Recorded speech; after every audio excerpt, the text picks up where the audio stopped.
రేపు ఢిల్లీలో జరగనున్న 75వ గణతంత్ర దినోత్సవ వేడుకలకు ఏర్పాట్లు పూర్తయ్యాయి. ఇప్పటికే భద్రతా బలగాలు కర్తవ్య పథ్ను వారి ఆధీనంలోకి తీసుకున్నాయి.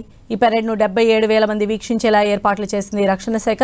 రిపబ్లిక్ డే వేడుకలకు 14,000 మంది పోలీసులు, 2,000 మంది సీసీ కెమెరాలతో పటిష్ట నిఘాను ఏర్పాటు చేశారు.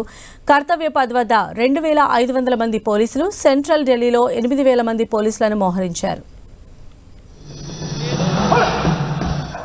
రేపు ఢిల్లీ కర్తవ్య పథ్లో జరిగే 75వ రిపబ్లిక్ డే వేడుకల ఏర్పాట్లపై మరింత సమాచారం ఢిల్లీ నుంచి మా ప్రతినిధి గోపి అందిస్తారు. 75వ గణతంత్ర దినోత్సవ వేడుకలకు యావత్ భారతావని సిద్ధమైంది. ఢిల్లీ కర్తవ్య పథ్ వేదికగా ఎంతో ఘనంగా ఈ 75వ గణతంత్ర దినోత్సవ వేడుకలు జరగబోతున్నాయి. ప్రస్తుతం నేను కర్తవ్య పథ్ వద్ద ఉన్నాను. ప్రస్తుతం భద్రతా వ్యవస్థ నడుమకి ఈ కర్తవ్య పథ్ వెళ్లిపోయింది. ఎవరిని కూడా ఇక్కడికి అనుమతించడం లేదు. పూర్తి స్థాయిలో అన్ని రకాల ఏర్పాట్లను కూడా సిద్ధం చేయడం జరిగింది. రక్షణ శాఖ ఆధ్వర్యంలో ఎంతో ఘనంగా వైభవంగా ఈ గణతంత్ర దినోత్సవ పరేడ్ అనేది ప్రతి ఏడాది కూడా జరుగుతుంది. ప్రస్తుతం త్రివర్ణ పతాకాల మయమైంది ఈ కర్తవ్య పథ్ అనేది. ఈసారి ఫ్రెంచ్ అధ్యక్షుడు ఇమాన్యుయల్ మాక్రాన్ ముఖ్య అతిథిగా హాజరవుతున్నారు. అలాగే 13,000 మంది ప్రభుత్వ లబ్ధిదారులు, అలాగే వివిధ రంగాల్లో విశిష్ట సేవలు అందించిన వారిని ప్రత్యేక ఆహ్వానితులుగా ఇటు ఈ పరేడ్ కి ఆహ్వానించడం జరిగింది. ఇటు ఈ రోజు రాత్రి 10 గంటల నుంచి రేపు పరేడ్ ముగిసేంత వరకు కూడా సెంట్రల్ ఢిల్లీలో ఆంక్షలు అమల్లో ఉండబోతున్నాయి.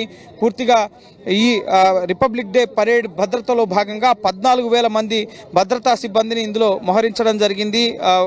ఈ రిపబ్లిక్ డే పరేడ్ వెన్యూలో 2,500 మంది పోలీసులు పహారా ఉంటారు. అలాగే సెంట్రల్ ఢిల్లీలో 8,000 మంది పోలీసులు భద్రతను పర్యవేక్షించున్నారు. అలాగే ఎర్రకోట వరకు ముఖ్యంగా సుమారు 2,000 సీసీ కెమెరాలతో భద్రతను పర్యవేక్షిస్తారు. ఇటు ర్యాపిడ్ యాక్షన్ ఫోర్స్, అలాగే క్విక్ రియాక్షన్ టీమ్స్ తో పాటుగా స్వాట్, అలాగే పారామిలిటరీ ఫోర్సెస్ కూడా ఈ భద్రతలో భాగస్వాములు కాబోతున్నారు. మహిళా సైనికులు, త్రివిధ దళాల్లో ఉన్న మహిళా సైనికులు ఈ కవాతుల్లో పాల్గొనబోతున్నారు. ఈ పరేడ్ లో మహిళా బృందాలు ప్రత్యేక ఆకర్షణగా నిలవబోతున్నాయి. ఇటు బీఎస్ఎఫ్, సిఎస్ఎఫ్ తో పాటుగా ఆర్మడ్ ఫోర్సెస్ లో ఉన్న మహిళా బృందాలకు సంబంధించిన ముఖ్యంగా బుల్లెట్ విన్యాసాలు కూడా మహిళలే ఈసారి చేయడం ప్రాధాన్యత సంతరించుకోబోతోంది. అలాగే వికసిత భారత్ వందే భారతం పేరుతో సుమారు 1,500 మంది మహిళా కళాకారులు, దేశవ్యాప్తంగా 1,500 మంది కళాకారులు ఈ కర్తవ్య పథ్ పైన నృత్యించబోతున్నారు. సుమారు 8 నుంచి 10 నిమిషాల నిడివి గల ఈ ముఖ్యంగా నృత్య ప్రదర్శన అందరినీ ప్రత్యేకంగా ఆకట్టుకోబోతోంది.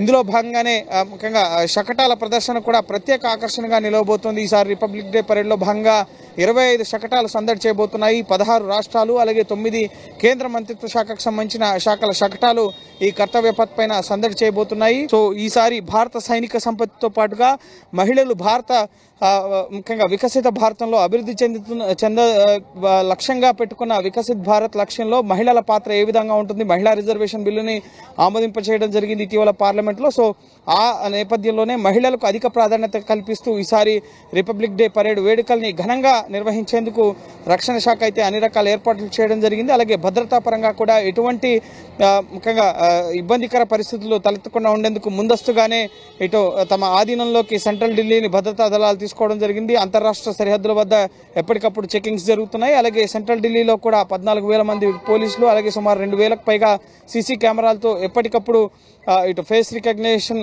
కెమెరాస్ తో పాటుగా ముఖ్యంగా డ్రోన్ల ద్వారా కూడా భద్రతను పరిశీలిస్తూ ఈ రిపబ్లిక్ డే పరేడ్ వేడుకలను విజయవంతం చేసేందుకు అన్ని రకాలుగా కూడా భద్రతా వ్యవస్థ కూడా సిద్ధమైన పరిస్థితి కనిపిస్తోంది. సో వైభవంగా రేపు ముఖ్యంగా 90 నిమిషాల పాటు ఈ కర్తవ్య పథ్ పైన జరిగే వేడుకకు దేశ రాజధాని ఢిల్లీ అయితే సిద్ధమైందని చెప్పాలి. సంజయ్తో గోపికృష్ణ, 10 టీవీ, న్యూఢిల్లీ, కర్తవ్య పథ్ నుంచి.